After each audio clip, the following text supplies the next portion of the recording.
Hello everyone. So this is an explanation on how the LOD system of the terrain is designed in PlanetGen. So now in the close range, what you see is the load 0 or the high poly version of the planet.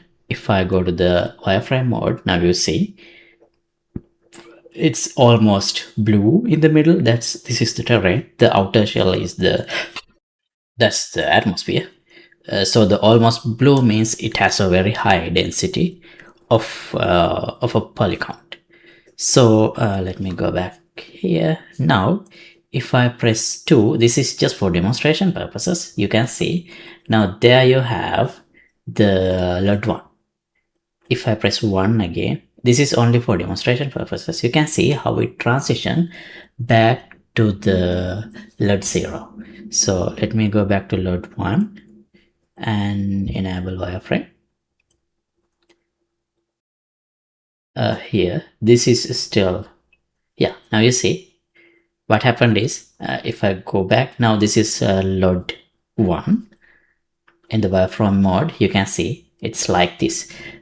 While I'm waiting in the wireframe mode, if I enable LOD 0, you see now the chunks are generated and you get the high poly terrain.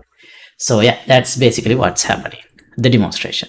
Now let me explain how it works. So the first reason, why do we need a LOD system or level of detail system? That's simply because of this. Here, let me detach. And this is the planet. So a planet, in order to render a planet in full detail, it is going to generate these planet chunks. If I zoom in, you see they are like this procedural mesh components. So if you have one planet, depending on the resolution you have used and depending on the radius of the planet, this number is going to change. But when you have multiple planets, that number is going to go up unless you have efficient LOD system. So how do we address this? Obviously, the traditional stream in fewer chunks, so we can't use that obviously, because if I only have a handful of chunks, then I wouldn't see a full a sphere, full planet. And level streaming or sublevels, that is also not going to work because that's not practical for when we see the planet from outside. We need to see the full planet, or at least the half that face the player. So streaming is also not an option. So what and also we can't use a static mesh for the far planets also. That's because the landscape is generated based on the noise levels, so based on the parameters that we define for each planet. So it is dynamic. Let me show the noises that I have used. So here, based on these noise layers, the shape of the terrain islands are defined. So you can't obviously use the fixed static mesh. Even if we see it from a far away, that's not practical as we transition from LOD 0 to LOD 1. So what I have done here is I create a low poly mesh, low poly sphere mesh, and it is using the same material as the landscape, as the terrain, the LOD 0 terrain.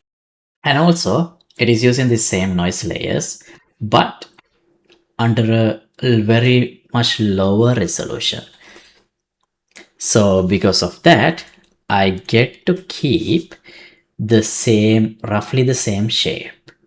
So here, let me transition back to LOD 1. See, so obviously it does not match 100%, but it matches close enough. And of course, this is I'm too close to the planet here.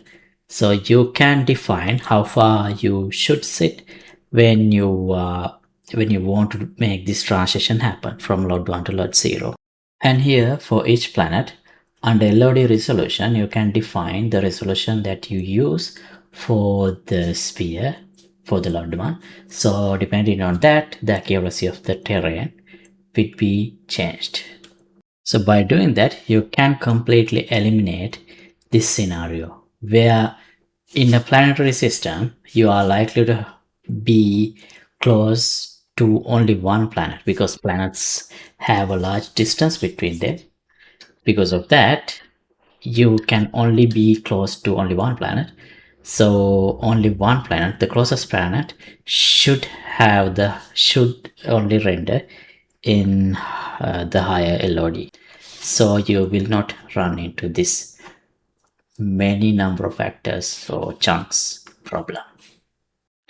And the distance that is decided when to switch to the higher LOD is 5 times the planet radius. That's what I have used here. You can customize that, of course.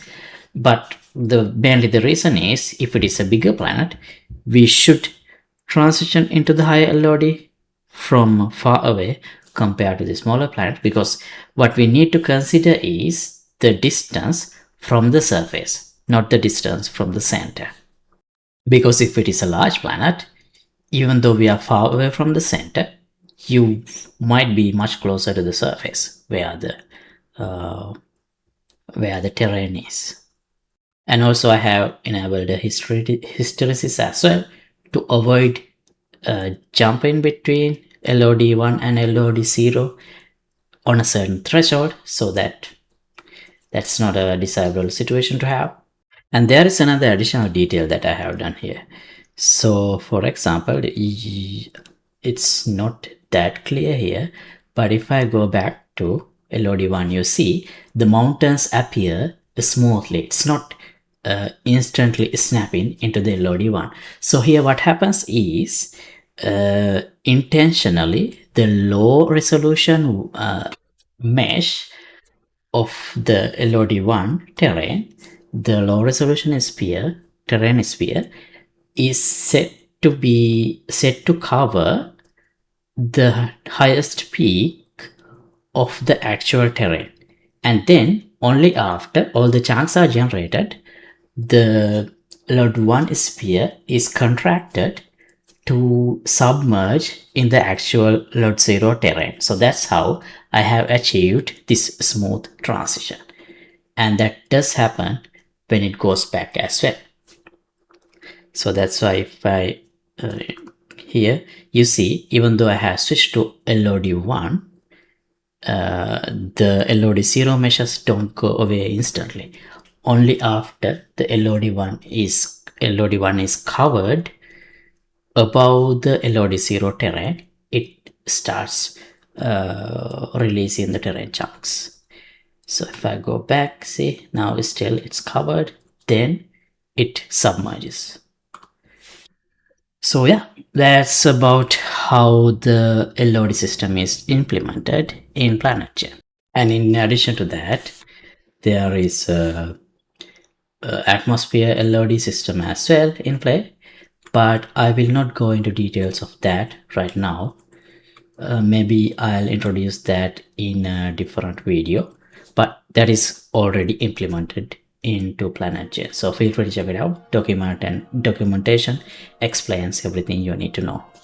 Feel free to check out PlanetGen in Fab. I'll leave the link in description below. And see you in another video. Goodbye.